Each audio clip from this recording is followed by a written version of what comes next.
What's going on, everybody? Today, what I want to do is talk to you guys about dealing with the small stuff when it comes to healing and why dealing with the small stuff matters. Because every time I check my DMs, I usually get about maybe 10 to 15 messages a day about people going through some issues, people wanting healing, people wanting to release, whether it's suppressed emotion, trauma, or just any type of emotional baggage they may have.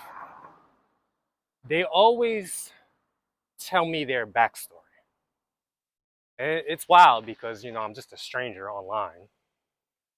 And I guess because I post frequently enough and they see me frequently enough, they feel like they know me enough, they trust me enough to tell me their life story.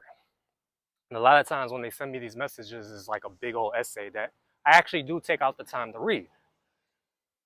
But they always start with the big stuff. And then they end up asking me for advice. And the advice I always give them is boring. And it's not something they want to hear because they're so used to seeing things on social media that's explosive, dramatic.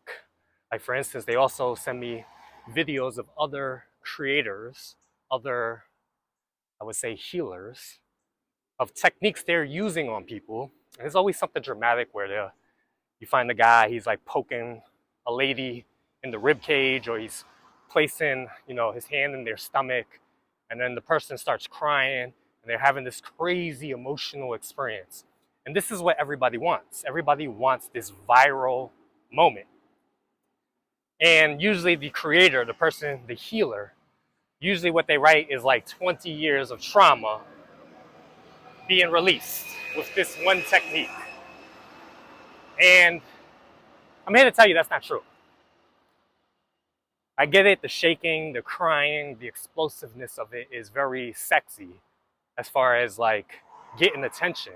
But that's not true. All they're having right there is an experience. Because the truth is, when that person who's getting healed, so to speak, when they go back out into the real world and they get into their car and that driver in front of them is driving way too slow, or it's their birthday and it's raining, they're still going to be very disturbed. They're still going to be not okay. Because real life, and I always say this, real life is where the actual healing takes place. It doesn't take place with a body worker or a somatic therapist or even your therapist or an ayahuasca ceremony. It takes place in real life when you realize when things that usually bother you in real life, when it starts to bother you, when you start to get disturbed, you're able to handle the experience. You're able to handle the moment directly in front of you. So I'll give you an example. This is about 3 days ago. I had somebody who just recently followed my page, and she went through one of my long form videos. It was like a long form stretching routine, which I really, really appreciate because every time I post like a 20-minute routine, particularly on like a Instagram or a Facebook, I don't really expect people to follow along because it's 20 minutes long. So I'm always appreciative when I find people that actually take the time out to do the long form routine. And she commented like, wow, this was such an amazing experience. I can't believe how I felt. I know there's a lot of stuff I have to let go of. I have all of these issues, this, that, and the third. Then she DM'd me, thanking me. She DM'd me, thanking me, and she gave me this explanation. She gave me this little bit of story. And all I wrote back to her was, you're welcome. So I wrote back to her, you're welcome.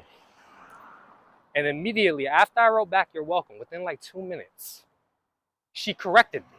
She wrote, because I guess I wrote Y-O-U-R, welcome, and it's supposed to be like Y-O-U-R apostrophe E. I guess there's supposed to be apostrophe in it. And I didn't understand what she was doing at first, because she just wrote the word your. But I figured it out later that she was correcting me, and then she said something to the degree, and I'm not picking on this woman. I'm not picking on this woman, but she was like, yeah, especially if I'm looking to pay for your services, pay to buy your course, she's basically telling me I should write correct grammar. And what she's not realizing, I'm not picking on her, and I hope she doesn't see this, but if she does, oh well. What she's not realizing is the fact that that little thing triggered her or bothered her, or she felt the need to correct me, is a big reason why she's never going to heal. Because she can't deal with the small stuff like that. And I'm not saying her, but this is just an example that I'm using. Like, you have to realize the small stuff matters. Stop trying to deal with your trauma. Stop trying to deal with the big stuff. Stop trying to deal if you had daddy issues or mommy issues in the past. Stop trying to go back to the past and figure out why you're so broken. Instead, what you should be doing is going out into real world, real life, and learn to handle the moment in front of you. Because what's happening is, as you go out into the day-to-day life, issues are going to come up. Like for right now, an issue I might be having is it's kind of loud, it's kind of noisy, there's a lot of traffic flying by. I'm distracted. I can feel myself getting distracted right now. I can feel myself getting a little disturbed as I'm trying to make the video. And what I have to do, this is my chance to heal because this is so small. What I have to do is, as these feelings of disturbance comes up, as these feelings of distraction comes up, as the mind starts to drift to the future, what I gotta do is bring myself back to the present moment and allow those feelings of disturbance, which is in the body, by the way, to be there. What bothers you is what's actually going to heal you. I'll say that again. What bothers you is what's actually going to heal you. Because a lot of people who want to heal their trauma, who come to me for this big stuff, they can't even handle the fact that their best friend has a different opinion than them.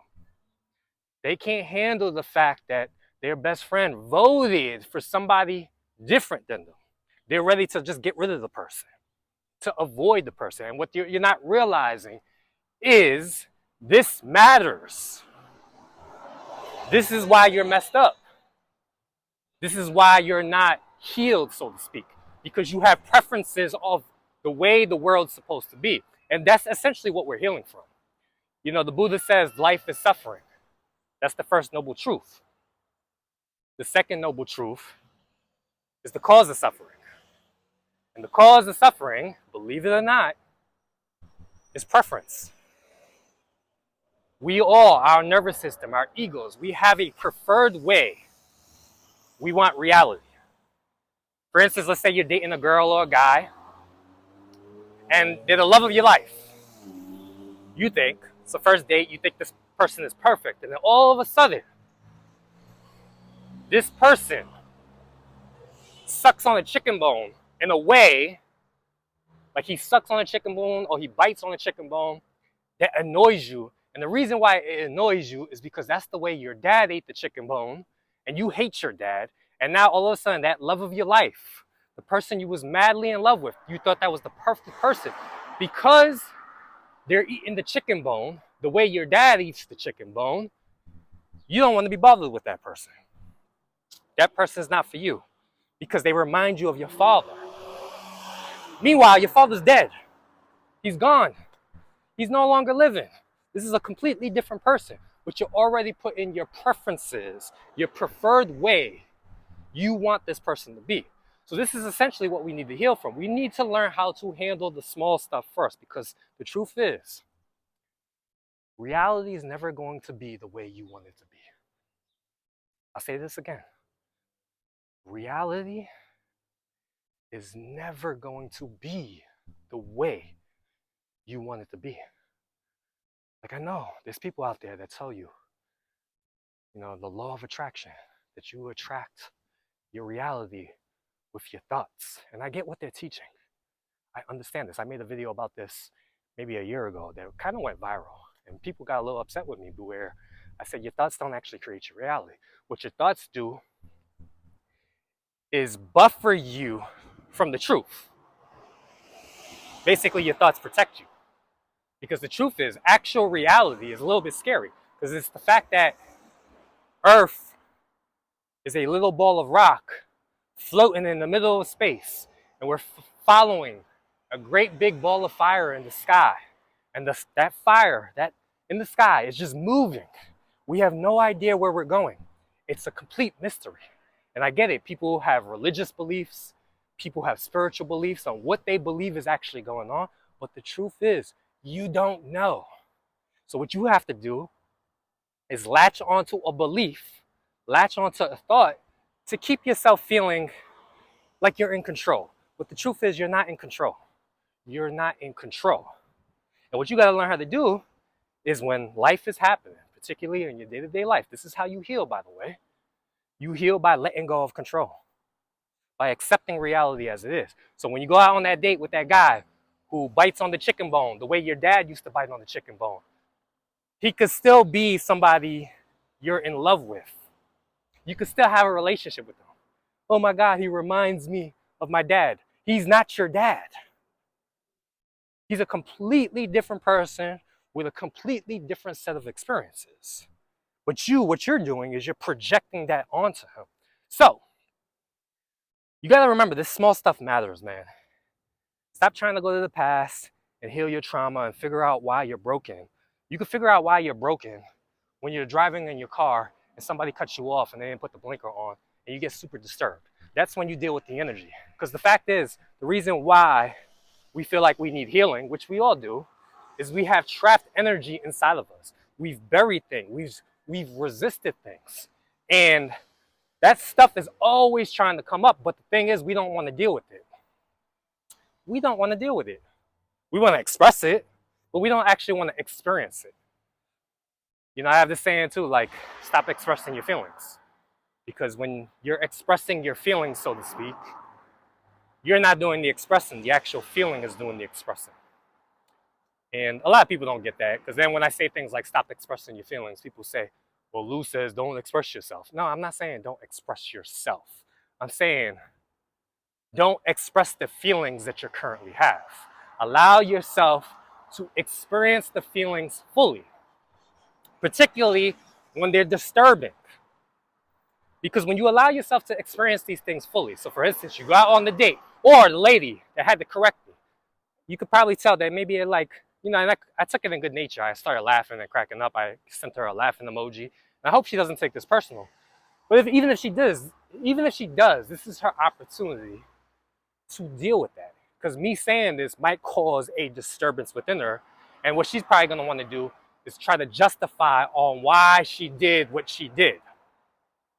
She doesn't have to do that. So whatever words I say, if she feels like she's being attacked, she just has to learn how to deal with the disturbance. How do you know you're disturbed? You feel a weird tingling sensation in your neck, tightness in your chest, you know, your stomach starts to tighten up. You just start to feel funny. What you do, become aware of it. It's in your physiology, which is what I teach, and allow it to be there. Accept it. And as you accept it, it'll start to move, it'll start to flow, and then in time, it'll be released to the point where you're not bothered no more. And then, when you can handle the small stuff by doing this simple 4-step process, the process is become aware, which is usually in the body, accept it, allow it to flow, and then release it. When you can start to handle the small stuff, that's when the big stuff, you can start to move on to the big stuff. But people don't want to do that because it's boring. It's slow. It's really not slow, to be honest with you, because you're getting disturbed all the time. Like right now, if, let's say, there's a particular girl walking down the street and she's wearing a nice red dress and she's attractive, I guarantee you, if she's walking and I see her and she's attractive, there's gonna be a disturbance in me. Like I'm gonna try to fix myself. I might try to lower my voice. I might lick my lips because I see my lips are all chapped. I might try to fix myself. I might try to put my shoulders back. Why am I doing that? Because I'm disturbed. Because I have a preference on the way I want the woman in the red dress to see me. And I want her to see me as put together. What I have to do is, as that's happening, the woman in the red dress who's attractive walking now, I have to just Notice that I'm getting disturbed. Notice that I'm trying to fix myself. Notice that I'm trying to change myself. Deal with the energy, accept it, allow it to flow, and then hopefully it'll just be released. But this is something so little, but this is happening all day. This is happening all the time. The driver in front of you, the weather not being the way you want it. Things are not supposed to be the way you want it to be. Like with the law of attraction, to me, the law of attraction, all that really is the law of attachment. Like you need these things to happen in order for you to feel good. And what you gotta learn to do is let it go. Deal with it. Deal with that energy. And if you do that, I promise you, you'll feel a whole lot better and you're well on your way to healing. Deal with the small stuff. Stop trying to deal with the big stuff first, all right? So hopefully you guys got value from this. If you did, please leave any feedback in the comment section. I'll see you next time. Peace.